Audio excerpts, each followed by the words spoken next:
සාදු සාදු සාදු හැම දිනකටම තෙරුවන් සරණයි. නමෝ බුද්ධාය. වැඩ සිටින ගරුතර මහා සංඝරත්නයන් අවසර ශ්‍රද්ධාවන්ත පින්වත්නි, ප්‍රඥා ප්‍රාසාද සදහම් කතිකාවත ඔස්සේ මේ දිනවල අප සාකච්ඡා කරමින් සිටින්නේ සත්‍තිස් බෝධිපාක්ෂික ධර්මයන්හි සතර සතිපට්ඨානයට අයත් සතර සතිපට්ඨානයේ ධම්මානුපස්සන කොටසට අයත් ධර්ම කාරණාවන්හි ආයතන කොටස පිළිබඳව. එහිදී ආයතන කියන්නේ මොකක්ද? ආයතනයන්ගේ ස්වභාවය, ආයතන කියන වචනේ තේරුම, ඊළඟට ඉන්ද්‍රිය විදිහට ආයතනයන් හඳුන්වනවා. එහි තේරුම මොකක්ද? ඊට පස්සේ චක්කු ධාතු ආදී විදිහට ආයතනයන්ගේ විවිධ පරියායන් ගැන අපි ගීවර වැඩසටහනේදී ඔබට මතක ඇති සාකච්ඡා කරන්නට යෙදුණා. ඒ වගේම මේ ආයතනයන්ගේ ස්වභාවය පිළිබඳ සතිපට්ඨාන සූත්‍රය විස්තර වෙන ආකාරයට අපගේ පින්වත් ස්වාමීන් වහන්සේ ගියවර වැඩසටහනේදී ඒ වගේම විග්‍රහ කරන්නට යෙදුණා. අදත් අපට මේ උතුම් ධර්ම කාරණාවන් කියා දීම පිණිස වෙනද වගේම අපේ පින්වත් ස්වාමීන් වහන්සේ අදත් වැඩම කරන්නට යෙදුණා. ඉතින් ප්‍රථමයෙන්ම ගෞරවයෙන් යුක්තව নমස්කාර පූර්වකව අපි පින්වත් ස්වාමීන් වහන්සේ වැඩසටහනට සාදර ගෞරවයෙන් নমස්කාර පූර්වක පිළිගනු ලබනවා. අවසරයි ස්වාමීන් වහන්සේ. නමෝ බුද්ධාය.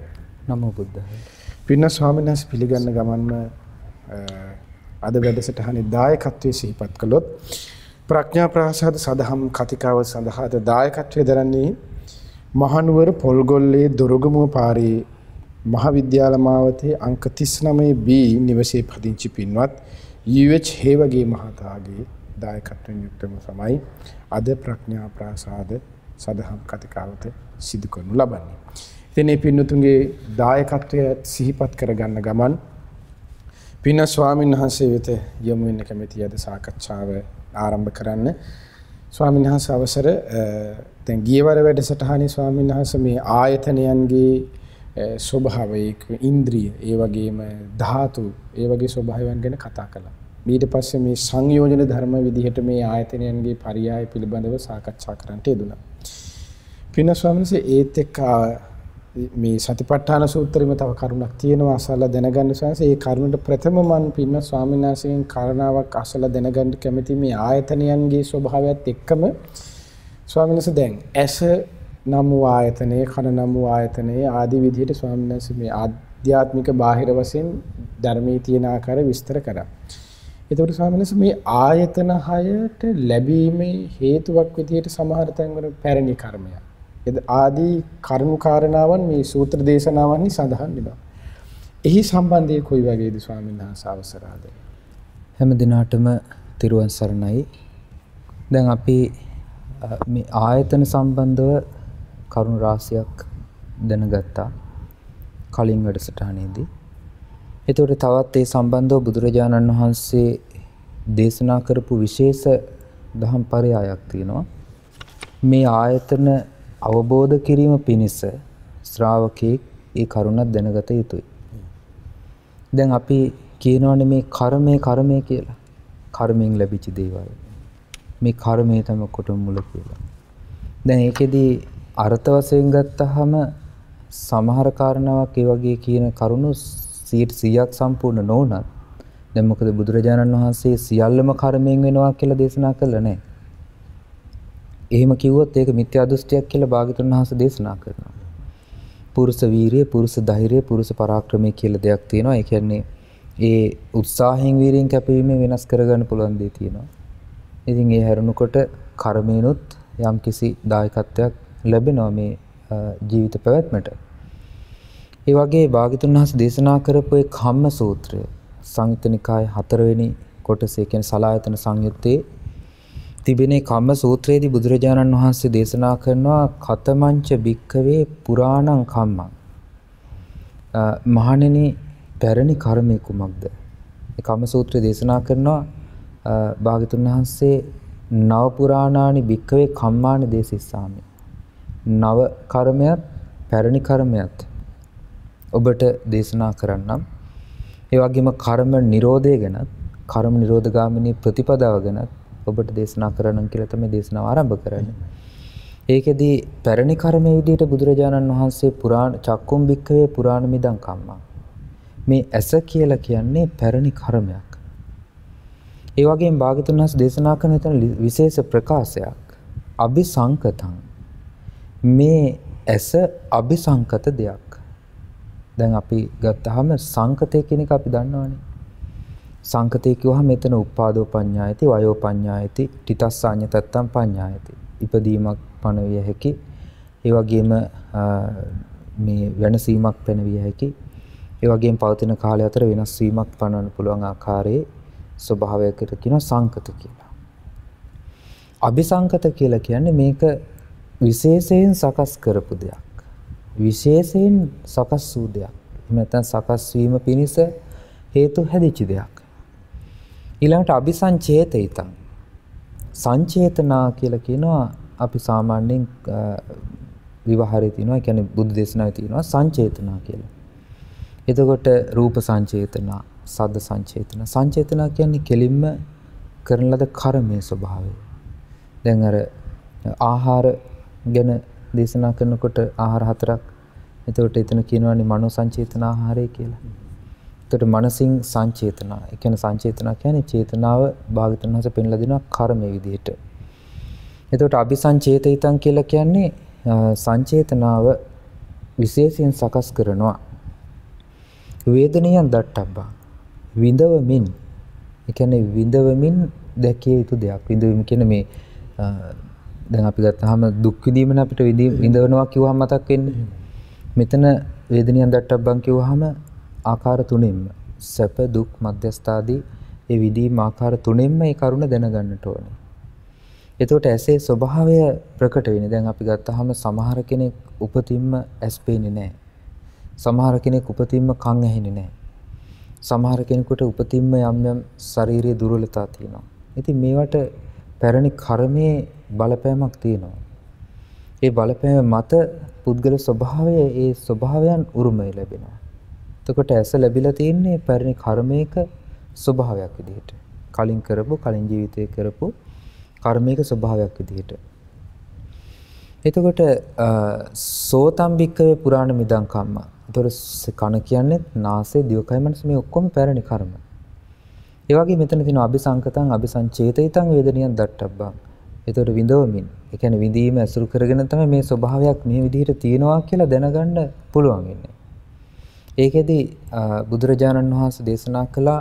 එතකොට මේකෙදි තව කාරණාවක් අපි පැහැදිලි කරගන්න ඕනේ. ඒ තමයි දැන් නව කර්මය, අලුතෙන් රැස් කරන කර්මය ගැන හිතුවොත් තමයි අපිට පැරණි කර්මය මොකද්ද කියලා වටහා ගන්න පැහැදිලි, කියන්නේ පහසු වෙන්නේ. බුදුරජාණන් වහන්සේ වදාළ කතමංච භික්ඛවේ නවං කම්මං. නව කර්මය, අලුත් කර්මය මොකද්ද? යංකෝ භික්ඛවේ ඒතරහි කම්මං කරෝති.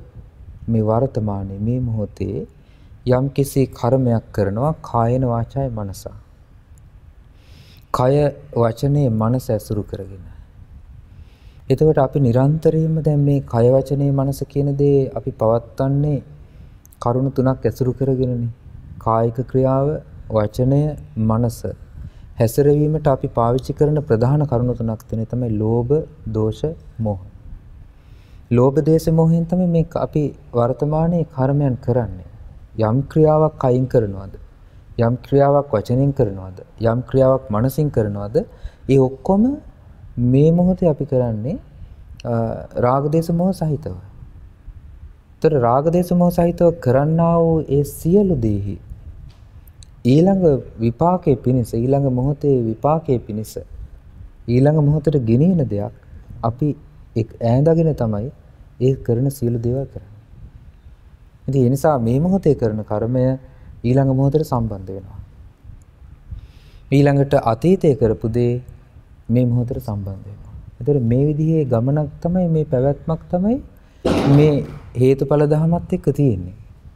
මේ මොහොතේ පැවැත්මක් තියෙනවා. ඒතර මේ මොහොතේ සකස් වෙවි යන, හට අරගෙන නැති වෙමින් යන ස්වභාවයක් නිරන්තරයෙන් මේ ජීවිතයේ හේතුඵල ධර්මයට අනුව ක්‍රියාත්මක වෙනවා. ඒ නිසා අපේ සිහි කල්පනාව දියුණු කිරීමෙන් තේරුම් ගන්නවා යම් ශ්‍රාවකයෙක් හොඳට සිහිය නුවණ පුරුදු කළොත් ඒ ශ්‍රාවකයාට පැහැදිලි කරගන්න පුළුවන් වෙනවා මේ ජීවිතය තුළ ඒ සකස් වෙමින් නැති වෙමින් යන මේ ඊළඟ මොහොතේ මේ මොහොතට සම්බන්ධ කලින් මොහොතේ මේ මොහොතට සම්බන්ධ වෙන මේ අවස්ථාවෙන් ඊළඟ මොහොතට සම්බන්ධ වෙන මේ පැවැත්මක ස්වභාවයක්.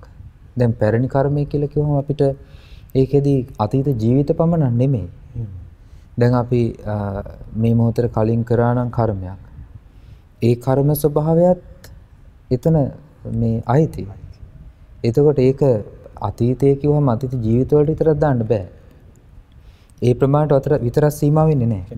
මේ ශ්‍රේණියෙන් මේ මොහොතෙන් පිටිපස්සට යම් කර්මයක් අපි කයෙන් වචනෙන් මනසින් කරලා යම් අபிසංකත අபிසංචේතිත යම් දෙයක් කරා නම් ඒකේ විපාකය ඊළඟ මොහොතට ලැබෙනවා. ඒක හරියට වාහනයක් ගමන් කරනවා වගේ. දැන් වාහනයක් ගමන් කරන්න උවමනා කරන මේ වේගය සහ ඊට උවමනා කරන ධාවනයට උවමනා කරන දේවල් ලැබුණොත් ඉන්ධන සහ අවශ්‍ය ශක්තිය බලය ලැබුණොත් නේ වාහනයක් ඉස්සරහට ධාවනය කරන්නේ. ඒ ශක්තිය බලය නැති වෙච්ච ගමන් වාහනේ ගමන් කිරීම නවතිනවනේ. ඒ වගේ මේ අපි මේ සංසාරයේදී ගෙනාපු ස්වභාවයන් කර්ම ස්වභාවයන් සමහර අය කියනවා මේ කර්මයේ කොහේ හරි ආකාශයේ තියෙනවා විශ්ව ශක්තිය තියෙනවා එක එක තැන්වල තියෙනවා ඒ තැන්වල ඉඳලා මෙතෙන්ට එනවා. එහෙම කතාවක් නැහැ බුදු දේශනාවේ. බුදුරජාණන් වහන්සේ මේ ධර්මය දේශනා කළා නැහැ. භාග්‍යතුන් වහන්සේ දේශනා කළ තියෙන පැරණි කර්මයක් විදිහට මේ ඇස කන නාසය දිවකය මනස. ඒ සියල්ලම අபிසංකත අபிසංචේතිත ධර්මයන්. ඒ සියල්ලත් එක්කම මේ මොහොතේ පවතින ස්වභාවය ඊළඟ මොහොතට අරයි යනවා. ඒතර මේ විදිහේ අතීත වර්තමාන අනාගත පැවැත්මක කාලත්‍රයට අයිති වූ මේ පැවැත්මක තමයි මේ සත්ත්ව පුද්ගල ස්වභාවය ක්‍රියාත්මක වෙන්නේ. ඒ නිසා මේ ස්වභාවයත් එක්ක නිරන්තරයෙන්ම භාගතුන් වහන්සේ සිහිය පිහිටවලා සිහිය මනාකොට පිහිටවලා තේරුම් ගන්න කිව්වා මේ ඇස කන නාසය දිවකය මනස කියන්නේ මේ සංසර සැඩපහර සකස් කරන සසර සැඩපහර පෝෂණය කරන සසර සැඩපහර ක්‍රියාත්මක කරන මූලික ස්වභාවය විදිහට මේ ආයතනයන්ගේ ක්‍රියාකාරීත්වය භාගතුන් වහන්සේ අවබෝධ කරගන්න කියලා දේශනා කළා. ඊළඟට භාගතුන් වහන්සේ ලස්සනට මේකේ ප්‍රකාශ කරන කම්ම නිරෝධය ගැන. ඒකෙදී භාගතුන් වහන්සේ පෙන්ලා දෙනවා යෝකෝ භික්ඛවේ කාය කම්ම වචී කම්ම මනෝ කම්මස්ස නිරෝධහ විමුක්තිං පුසති. යම් කෙනෙක් යම් ශ්‍රාවකෙක් යම් භික්ෂුවක් කාය කර්ම වචී කර්ම මනෝ කර්ම මේවා නිරුද්ධ කරලා විමුක්තිය ස්පර්ශ කිරීමෙන් තමයි නිරුද්ධ කරන්නේ. ඒ කියන්නේ අරහත්ත්වය. විමුක්තිය ස්පර්ශ කරලා මේ ස්වභාවය නිරුද්ධ කිරීම තමයි කම්ම නිරෝධය. එතකොට කර්මය කියන එක අපිට ඕන විදිහට හසුරවන්න බෑ. කර්මය කියන එකේ විපාක දෙන ස්වභාවයන් භාගතුන් වහන්සේ දේශනා කරනවා ditta ධම්ම වේදනීය කර්ම, අපරාපරිවේදනීය, උපපජ්ජ වේදනීය කර්ම විපාක විදිහට.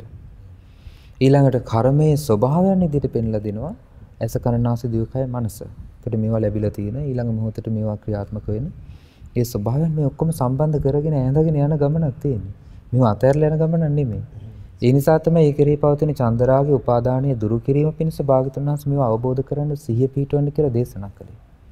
ඒ සිහිය පිහිටවල අවබෝධ කිරීම තුළ තමයි ශ්‍රාවකයාගේ හිත ඒ Nirodheට උවමනා කරන විදිහට සකස් වෙන්නේ. ඒ සකස් වීම පිණිස භාගතුන් වහන්සේ සිහිය පිහිටවල මේ කරුණ තේරුම් ගන්න කියලා දේශනා කළා.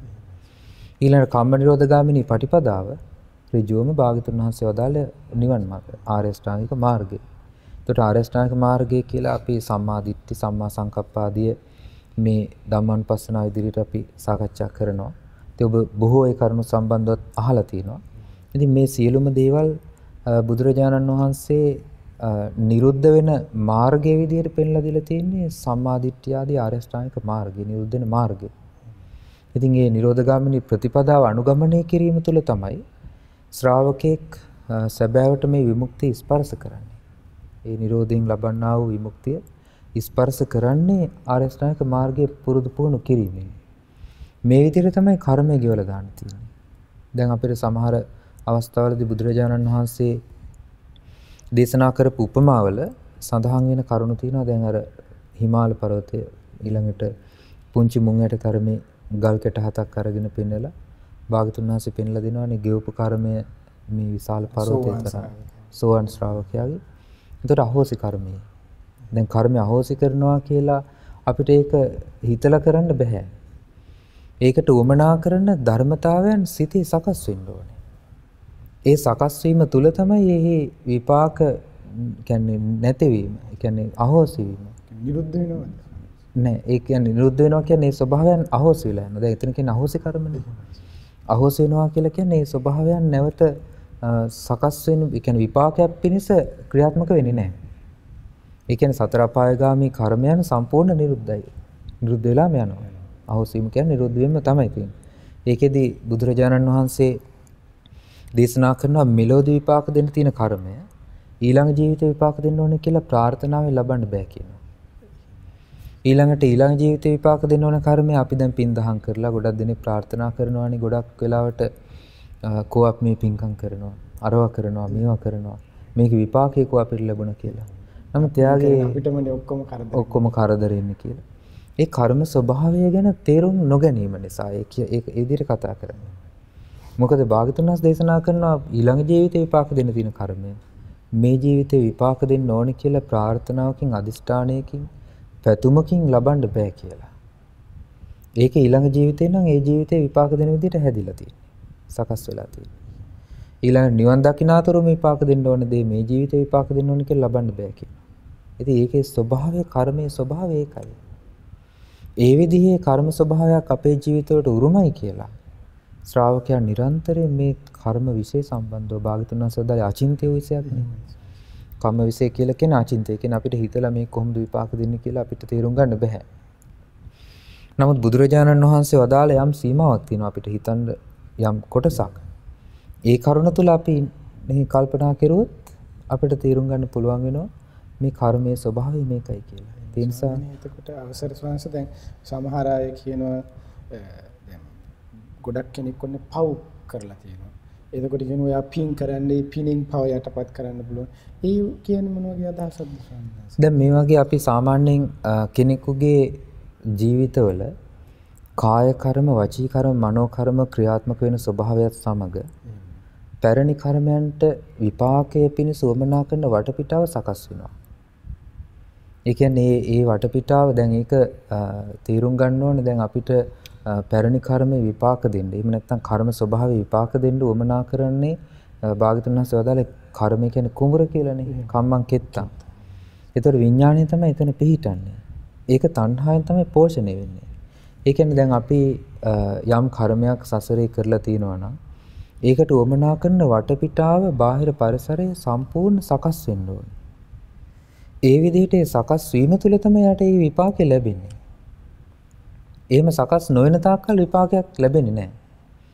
දැන් ඒකට මේ කරුණක් විදිහට බලන්න දැන් එක අවස්ථාවක කුණ්ඩ දාන ස්වාමීන් වහන්සේගේ රහතන් වහන්සේගේ සිද්ධියේදී උන්වහන්සේ පැවිදි වෙන තාක්කල් උන්වහන්සේට කිසිම ප්‍රශ්නයක් තිබුණේ නැහැ. ගිහිව ඉන්නකම්. පැවිදි වෙච්ච දවසේ ඉඳන් අනිත් අයට පේනවා කාන්තාවක් පස්සෙන් එනවා වගේ. ඒ මොකද වටපිටාව අවශ්‍ය විදිහට සැකසුණා. පැවිදි වුණා.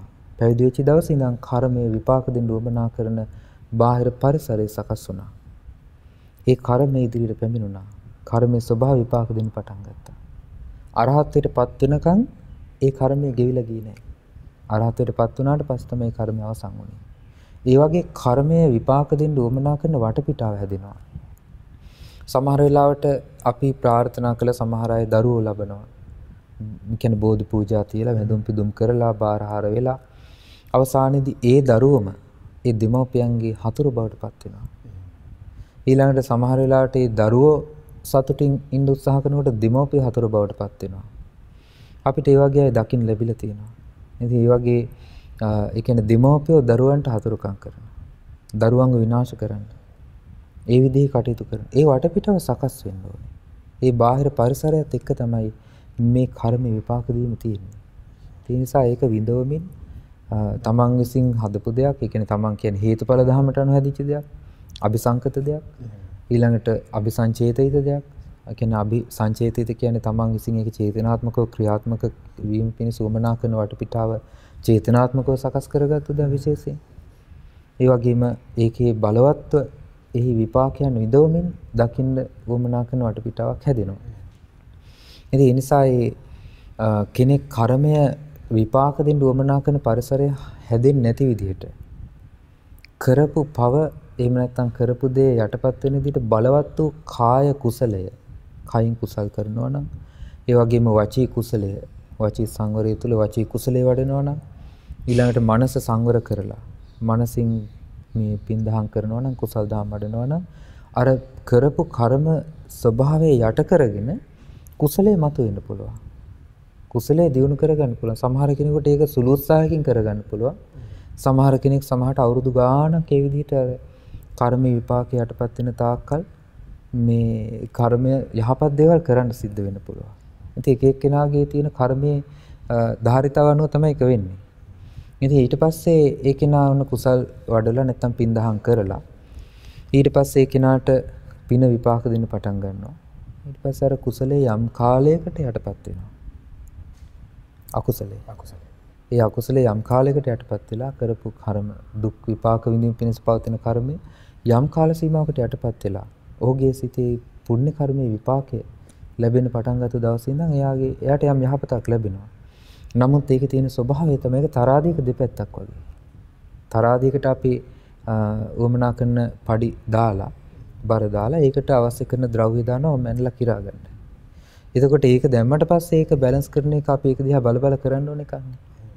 ඒ වගේ දැන් සමහර වෙලාවට මේ දැන් අකුසල කර්මය බලවත් වුණොත් අකුසලයන් මතු වුණොත් අකුසල විපාකයේ පිණිස පවතින කර්ම ස්වභාවය එතකොට එයාගේ කුසල් තියෙනවා නම් පින්දහම් කරපුවා තියෙනවා නම් ඒව යට යනවා. ඒකෙදි ප්‍රබලම දේ තමයි ආනන්තරීය කර්ම. ආනන්තරීය කර්මයේදී වෙන්නේ අතරක් නැතුව මේ කියන්නේ කිසිම ඉඩක් නැතුව පිනට හෝ කුසලයට ඒකිනා ඒකාන්තයෙන්ම නිරූපදිනවනේ.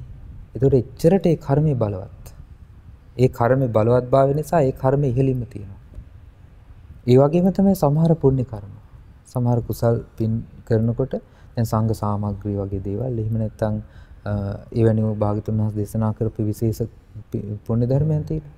ඒ දේවල් තුලින් රැස් වෙන පින ඒක ඉදිරියෙම තියෙනවා. ඒ ස්වභාවය තමයි වේලාම සූත්‍රයේදී බුදුරජාණන් වහන්සේ බෙදලා දැක්වේ කර්ම ස්වභාවය.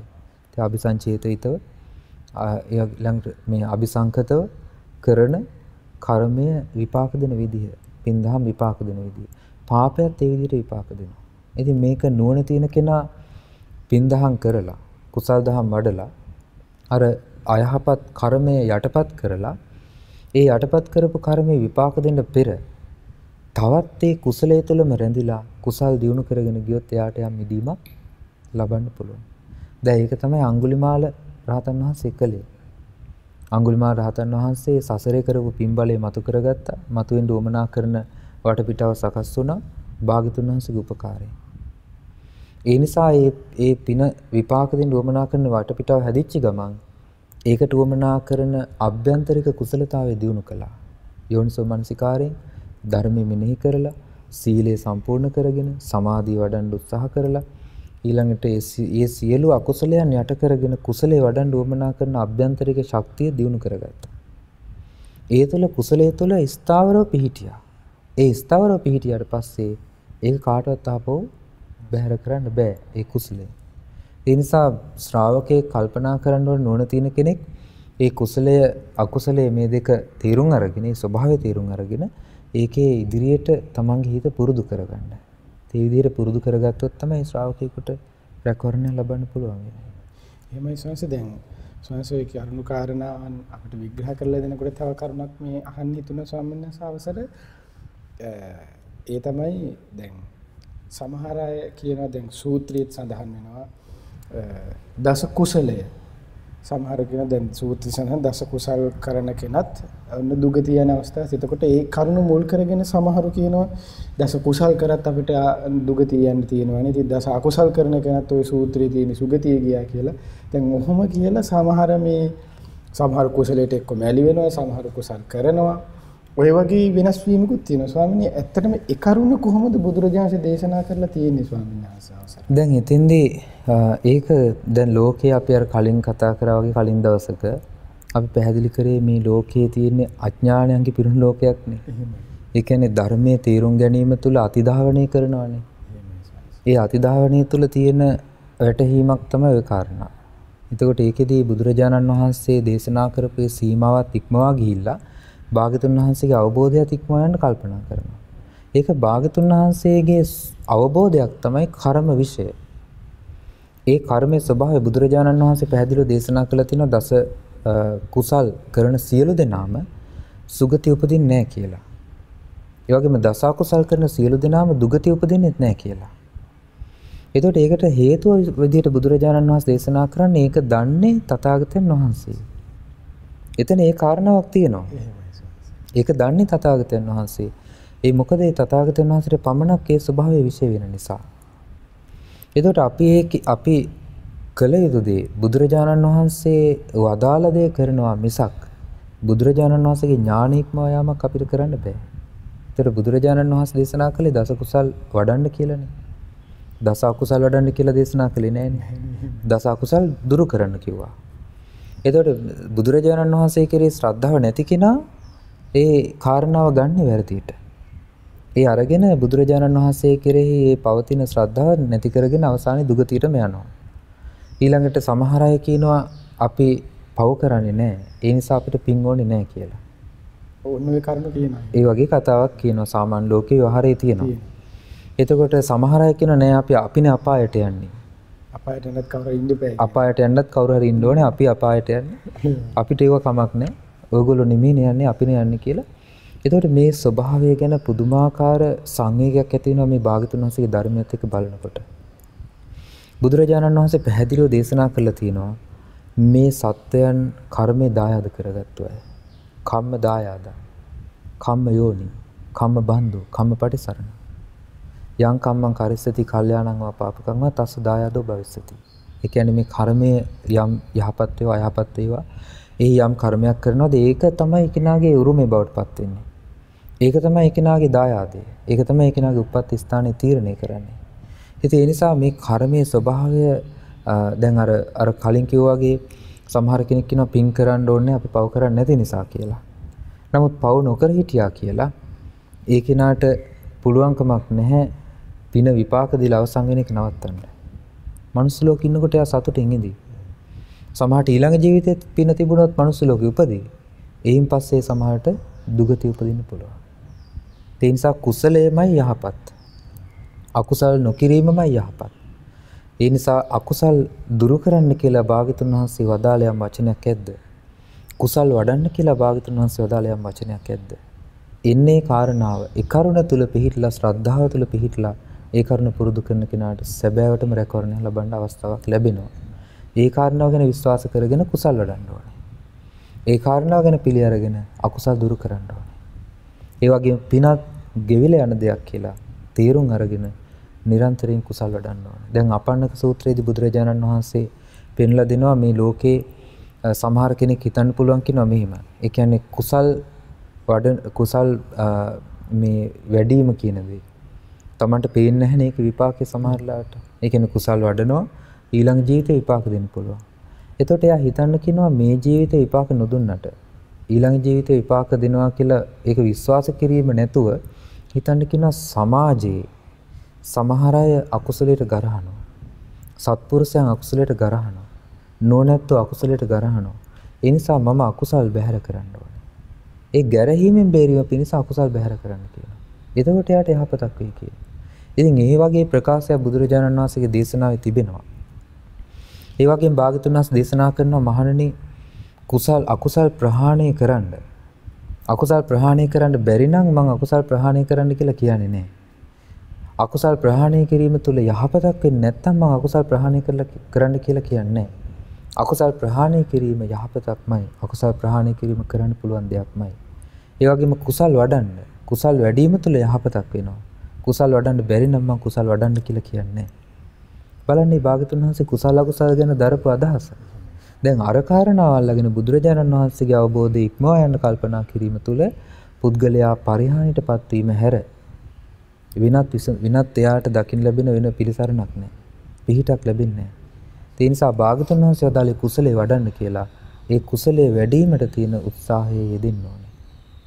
ඒකයි ශ්‍රාවකෙක් විසින් කළ යුතු දේ.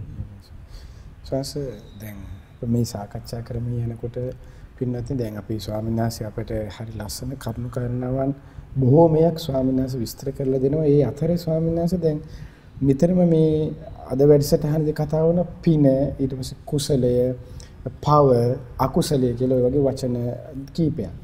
එතකොට ස්වාමීන් වහන්සේ මම අහන්න හදන්න අවසරයි ස්වාමීන් වහන්සේ මේ දැන් පින කියලා වචනයක් තියෙනවා. කුසලය කියලා එකක් තියෙනවා. ඊට පස්සේ පව තියෙනවා. අකුසලය තියෙනවා. දැන් මේ පිනයි කුසලයයි කියන්නේ දෙකක්ද එකක්ද වෙනසක්ද? ඒකේ සමානකමක් තියෙනවද? පින සහ කුසලය කියන්නේ මොකක්ද ස්වාමීන් වහන්සේ? පින ගැන බුදුරජාණන් වහන්සේ දේශනා කළා තියෙනවා පින් කිරීම කරන විදිහ. ඒකෙදී භාගතුන් වහන්සේ බොහෝ කරුණු පින සම්බන්ධව දේශනා කළා තියෙනවා පින කියන වචනයෙන් පාවිච්චි කරලා.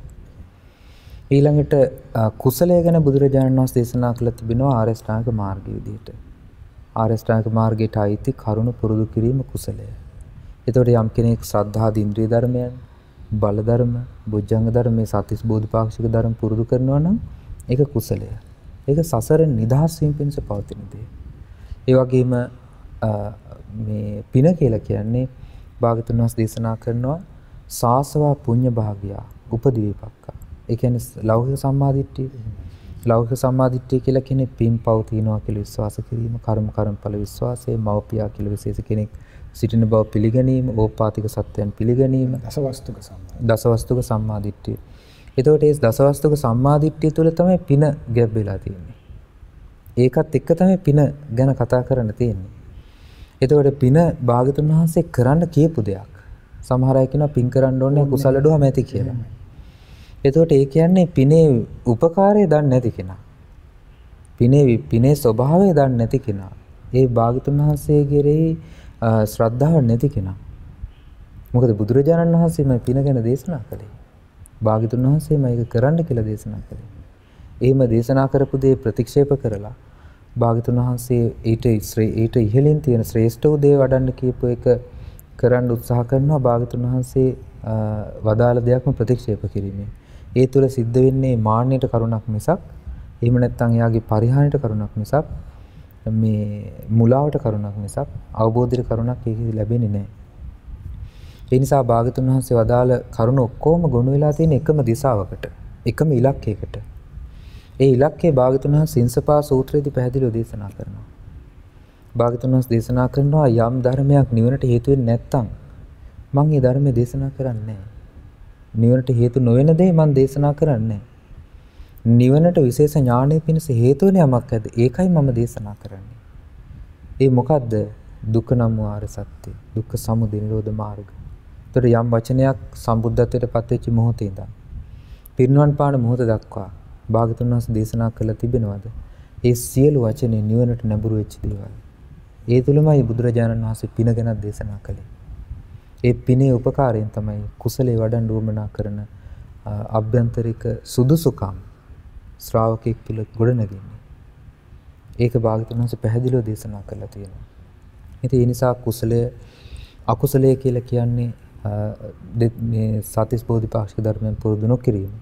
පව කියලා කියනවා දස අකුසල ආදී දේවල් සිද්ධ කිරීම. මේ විදිහට තමයි පින පව සහ කුසල අකුසල ගැන භාගතුන් වහන්සේ වදාළ පිළිවෙල තියෙන්නේ. එතකොට අපිට පින්වත්නි අපි පින්න ස්වාමීන් වහන්සේ අද බොහෝ කාරණාවන් මේ දේශනාව ආරම්භයේදීම අප සාකච්ඡාව ආරම්භයේදීම අප ස්වාමීන් විස්තර කරන්න දුන්නා. දැන් අපි ස්වාමීන් වහන්සේගෙන් අහන්න කැමති ස්වාමීන් වහන්සේ ඇත්තටම දැන් තමයි මේ අපිට අදාළ කරුණට යන්නේ. අවසරයි ස්වාමීන් වහන්සේ මේ දැන් ආයතන 6 ගැන තමයි කතා කරමින් හිටියේ ස්වාමීන් වහන්සේ.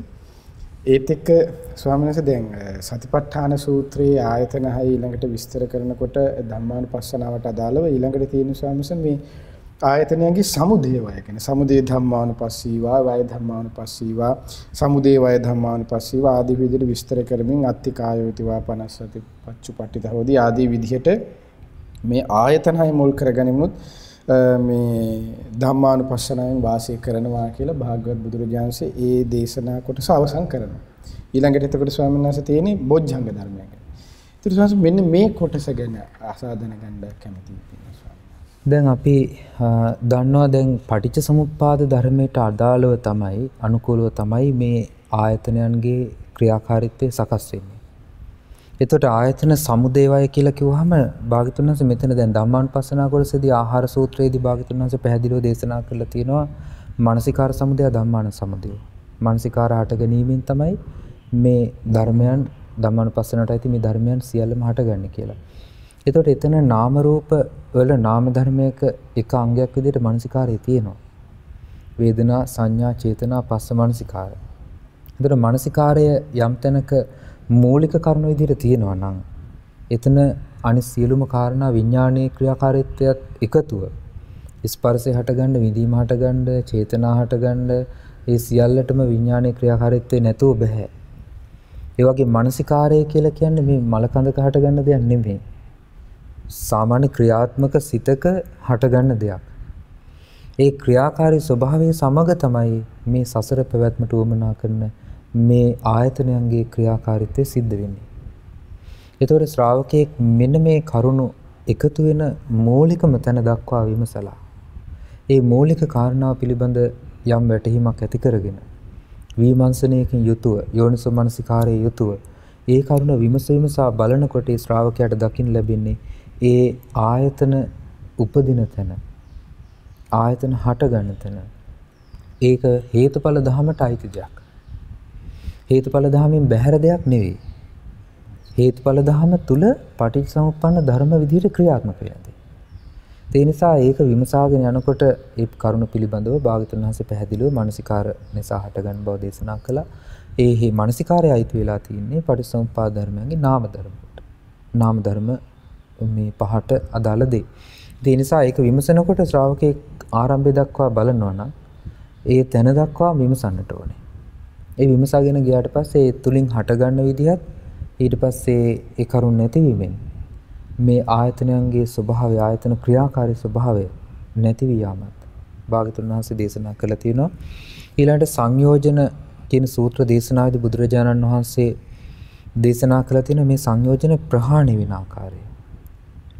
ඒකෙදී බුදුරජාණන් වහන්සේ වදාරනවා ඇස අනිත්‍ය වශයෙන් අවබෝධ කරනවා නම් ඇස අනිත්‍ය වශයෙන් අවබෝධයෙන් දකින්නා වූ ඥානයක් කෙනෙකුට තියෙනවා නම් දන්නා වූ දක්නා වූ නුවණක්. අන්නේ දන්නා දක්නා බව ඇති විට ඒ ශ්‍රාවකයාට ඇස කෙරෙහි අවබෝධයෙන් යුතු කලකිරීමක් ඇති වෙනවා. ඇසේ ක්‍රියාකාරී ස්වභාවය ගැන කලකිරෙනවා. දැන් හිතන්නකෝ අපි මැජික් එකක් පෙන්වනවා කියලා. ද විඥානය කියන්නේ මායාකාරීක වගේ කියලානේ භාග්‍යවතුන් වහන්සේ වදාළේ. ඊළඟට මේ ආයතනයන්ගේ ස්වභාවය ගැන හරි ලස්සන විග්‍රහයක් ආසවිසෝපම සූත්‍රයේදී බුදුරජාණන් වහන්සේ වදාළා. ආසවිසෝපම සූත්‍රයේ භාග්‍යවතුන් වහන්සේ පෙන්ලා දෙනවා ඒ ගමකට දුවන, ඒ කියන්නේ හැංගෙන්න බලාගෙන දුවන තැතිගත්තු මිනිස්සයා ඒ ගමකට ගිහිල්ලා ගමේ හිස් ගෙවල් ඇරලා බලනවා. හිස් ගෙවල් ඇරලා බලනකොට ගමේ කවුරුවත් නැහැ. හිස් ගෙවල් ඇරලා බැලුවහම ඒවා තියෙන හොඳට පිරිච්චි දෙයක් වහලා තියෙනවා වගේ භාජනවල දකින්න ලැබෙනවා. ඊට පස්සේ මේ මිනිස්සයා මොකද කරන්නේ? අර භාජන ඇරලා බලනවා. භාජන විවෘත කරලා බලනවා. බලනකොට ඒ භාජනවල මොකවත් නැහැ. ඒ භාජන හිස්. ඒ භාජන හිස් බව දකිනකොට එතකොට එයාට කලකිරීමක් ඇති වෙනවා. එයා ඒක එතකොට මොකුත් දකින්නේ නැහැ, සාරයක් දකින්නේ නැහැ. එතකොට ශ්‍රාවකයෙක් විමසාගෙන යනකොට ඒ විමසීම තුළ ශ්‍රාවකයෙකුට මේ ආයතනයන්ගේ දකින්න ලැබෙන්නේ අසාර බවක්, හිස් බවක්, තුච්ඡ බවක්, ඊළඟට ලාමක බවක්. දැන් අපි කෙනෙක් බාහිරින් සරසන ඇස්වල පාට ගාලා, අඳුන් ගාලා, සම වර්ණවත් කරලා, ඊළඟට තොල් පාට කරලා, ඊළඟට ශාරීරික නොයෙක් වර්ණයන්ගෙන් සරසනවා. ඇඳුම් වලින් සරසනවා. විචිත්‍ර කරනවා. මේ විදිහට මේ ශාරීරික සැරසුවට මේ ශාරීරික ස්වභාවය අපි කායනුපස්සනා කොටසදී දැනගත්තානේ.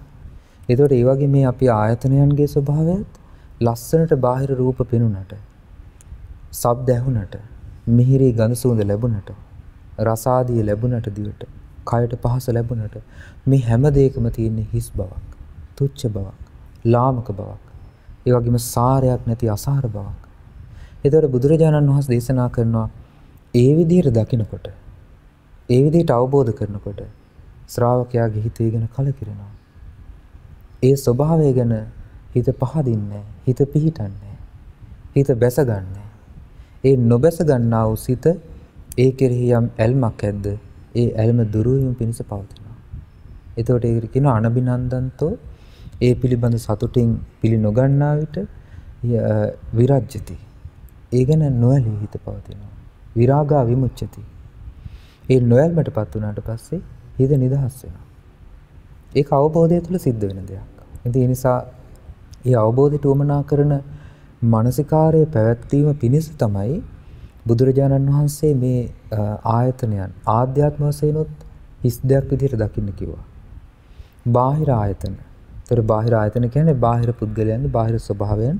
ඒතර ඒක ගලපා බලනවා. තමන්ගේ වගේම අනිත් අයගේ මේ ස්වභාවය මේ හිස් දෙයක් මේක. මේ ස්වභාවයම අසාර දෙයක්. මේ ස්වභාවයම නිෂ්ඵල දෙයක්. මේකේ තියෙන හරියට වහපු භාජනයක් පිරලා තිනා වගේ බහැරට පෙනුනට අභ්‍යන්තරේ මුකුත් නැහැ. ඒතකොට විඥානයේ විසින් මවලා දෙනවා. දැන් ඒක හරියට අපි කලින් මම කෙටියෙන් කිව්වේ මැජික් එකක් බලන්න යන මිනිස්සෙක්. ඒ මැජික් එකේ තියෙන මැජික් පෙන්නකොට මැජික් එකේ තියෙන ඔක්කොම දේවල් හරි ලස්සනට ඇත්තටම වෙනවා වගේ පේනවා. සත්‍යයි කියලා පේනවා. නමුත් සත්‍ය වශයෙන්ම එතන තියෙන්නේ මවාපෑමක්. ඒකේනා ඒ මැජික් පෙන්වන කෙනා හිතවත් කරගෙන එක්ක හොරෙන් හෝ ඇතුළට රිංගලා වේදිකාව පිටිපස්සේ ඉඳන් බැලුවොත් එයාට පේන්න ගන්නවා අර ඔක්කොම තියෙන මායාකාරයාගේ ඒ මායා වැඩ ටික පේන්න පටන් ගන්නවා. ඒ පේනකොට ඒ කෙනා කලකිරෙනවා.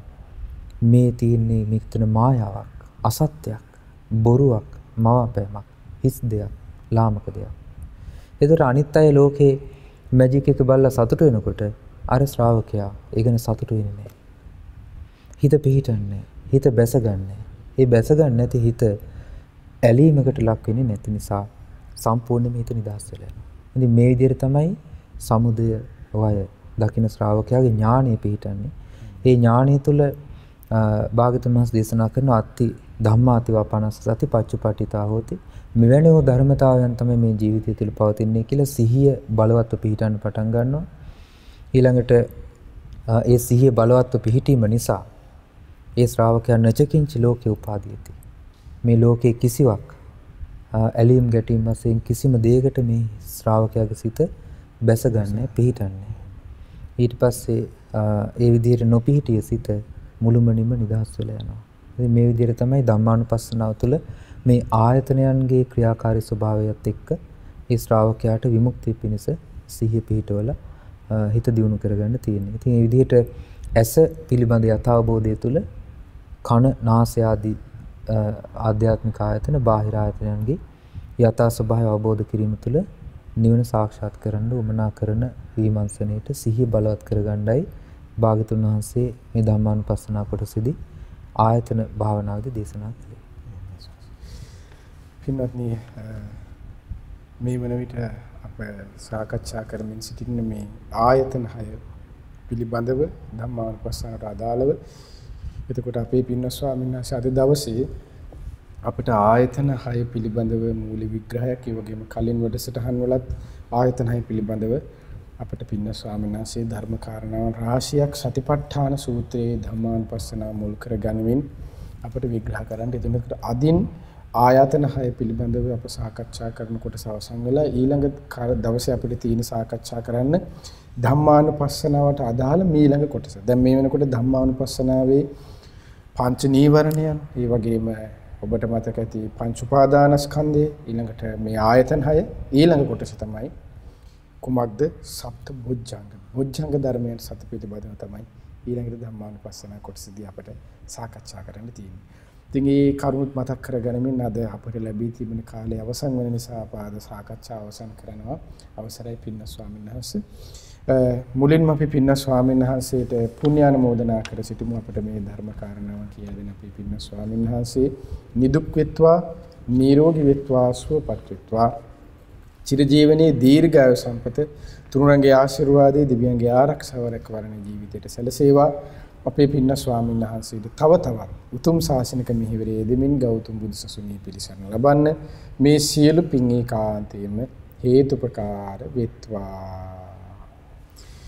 අද ප්‍රඥා ප්‍රාසාද සදහම් කතිකාවත සඳහා දායකත්වයේ දරන්නේ මහනුවර පොල්ගොල්ලේ දොරගමුව පාරේ මහාවිද්‍යාල මාවත අංක 39 B නිවසේ පදිංචි පින්වත් UH හේවගේ මහතාගේ දායකත්වයෙන් යුක්තව.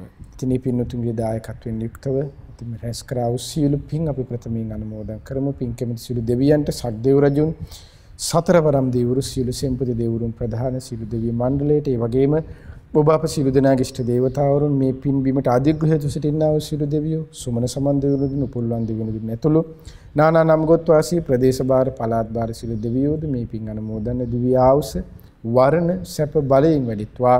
ශ්‍රද්ධා සීල ශ්‍රුත ත්‍යාග ප්‍රඥා යන උතුම් සේක බල ධර්මයෙන් වැඩිත්වා. පිනින් සතුරුනි සියලු දෙවියන්ගේ දිව්‍ය රැකවරණේ ආරක්ෂාව උපකාර ඔබ අප සියලු දෙනාටම සලසා දිත්වා. දෙවියෝද බ්‍රහ්මයෝද මේ පින් අනුමෝදන්ව ගෞතම බුදු සසුනේ චතුරාර්ය සත්‍ය ධර්මයේම අවබෝධ කරත්වා. ඒ වගේම දායකත්වයේ දරූ පින්නතුන් නමින් මිය පරලොව යන්ට යෙදුණු සියලුම මළගිය ඥාතීන්ට මේ පින් අනුමෝදන් වෙත්වා. ඒ වගේම ඔබ අප නමින්ද මිය පරලොව ගොස් ඥාති වර්ගය පින් බලාපොරොත්තු වෙන ඇතනම් ඒ ඥාතීන්ගේද පරලොව ජීවිත සැපවත් වෙත්වා, සුවපත් වෙත්වා. ඥාතීන්ද සංසාර දුකෙන් අත මිදෙත්වා. මහනුවර පොල්ගොල්ලේ දොරගමුව පාර මහා විද්‍යාල මාවතේ අංක 39 B නිවසේ පදිංචි UH හේවගේ මහතාගේ 70 වන උපන් දිනය නිමිති කරගෙන සිත ප්‍රතිමේ බලාපොරොත්තු වෙන තමයි අද මේ පින්කම සිදු කරන්නේ. දායකත්වයේ දරූ UH හේවගේ මහතාට මේ පින් අනුමෝදන් වෙත්වා. ඒ වගේම රාගම නාරංගොඩ පාළුවේ පදිංචි ඉසුරු පෙරේරා, ඒ වගේම දේශිනී යන දෙපළටත්, ඒ වගේම සිංහලී දියණියට, ඔමෙත් පුතුණුවන්ට, සියාචිය තුල පවුලේ හැම දිනාටමත් මේ පින් අනුමෝදන් වෙත්වා. ඒ වගේම යටිහල්ගල පල්ලේගම පදිංචි නන්තිලක මහතාගේ පවුලේ සියලු දෙනාටමත්, ඒ වගේම දරුවෙකුට ලැබීමට සිටින බුද්ධිනී දියණියට සහ එම කුසේ සිටින සිඟිති දරුවාටත් මේ පින් අනුමෝදන් වෙත්වා. ඒ වගේම රේෂානි දියණියගේ හෙද අධ්‍යාපන කටයුතු සාර්ථක කරගන්න, බාධා කරදර නැත්නම් සියලු දුර වෙලා සුවසේ අධ්‍යාපන කටයුතු සාර්ථක කරගන්න ඒ දියණියට සියලු ශක්තිය ධෛර්ය වාසනාව සැලසේවා. ඒ වගේම හේවගේ සහ වෙදගෙදර පවුලේ හැම දිනාටමත් මේ පින් අනුමෝදන්, ඒ සියලු දිනාටම මේ නම් සඳහන් කළේ පවුලේ හැම දිනාටමත් මේ පින් අනුමෝදන නිදුක් නිරෝගී සුවපත් භාවයේ චිර ජීවනයේ දීර්ඝායු සම්පත් සැලසේවා. කරන කියන සියලු කටයුතු අධ්‍යාපන කටයුතු ආදියත් ਸਰව ප්‍රකාරයෙන් හැම දිනාගේ සාර්ථක වෙත්වා. ඒ පින්වත් හැම දිනාටමත් ගෞතම බුදු සසුනේ උතුම් ධර්මාභෝධී පිණිස මේ සියලු පින් ඒකාන්තයෙන්ම හේතුපකාර වෙත්වා. ඒ වගේම මේ පින අප ගුරු දේවෝත්තම කල්යාණ මිත්‍ර පින්වත් ලොකු ස්වාමීන් වහන්සේට දෙකලෙස අනුමෝදන් ගුරු දෙවිඳුන්ද නිදුක් වෙත්වා, නිරෝගී වෙත්වා, සුවපත් වෙත්වා. චිර ජීවනයේ දීර්ඝායු සම්පත සැලසේවා. ගුරු දේවෝත්තම පින්වත් ලොකු ස්වාමීන් වහන්සේට උතුම් ධර්මාභෝධී පිණිස මේ පින් හේතුපකාර වෙත්වා. සියලු ගුණ ධම්ම මහා සංඝරත්නයේ මේ පින් අනුමෝදන්ව නිදුක් නිරෝගී සුවපත් භාවයෙන් චිර ජීවනයේ යුක්තව ගෞතම බුදු සසුනේ උතුම් පිළිවෙතේ දෙන මේ පින් හේතුපකාර වෙත්වා. ඔබ අප හැම දිනාගේම දෙමව්පිය, ගුරුවර, නෑදෑ මිතුරු ඇතුළු සියලු දෙනාටම ශ්‍රද්ධා මාසික ධර්ම දානෙම උපකාර කරන, නන්නයිරින් උපකාර කරන්නා වූ සිව්පසෙන් උපකාර කරන්නා වූ හැම දිනාටමත් මේ පින් සමලස අනුමෝදන්ව ඒ ඔබ අප සියලු දෙනාමත් නිදුක් වෙත්වා, නිරෝගී වෙත්වා, සුවපත් වෙත්වා. චිර ජීවනයේ දීර්ඝායු සම්පත සැලසෙත්වා. කරන කියන සිතන පතන සිළු ධාර්මික ඉටුම් පැතුම් රැකී රක්ෂා වේලෙන දාම් ගොවිතැන්පත් දූදරුවන්ගේ අධ්‍යාපන කටයුතු ආදී ඇත්තන්ගේ හැම දෙයක්මත් ਸਰව ප්‍රකාරයෙන්ම සාර්ථක වෙත්වා. හැම දිනාගේම ජීවිතවලට තුරුවන්ගේ සරණින් දිවිරක වරණි බාධා කරදර වලින් තුරු සුවසේ පින්ධම් එක්රැස් කරගෙන උතුම් පිළිසන ලබන්න මේ සීලු පින් ඒකාන්තයෙන්ම හේතුපකාර වෙත්වා. හැම දිනාටම තෙරුවන් සරණයි. නමෝ බුද්ධාය. මෙවැනි වටිනා ධර්මදේශනා ශ්‍රවණය කිරීමට ශ්‍රද්ධා ඩේලි YouTube චැනලය සබස්ක්‍රයිබ් කරන්න.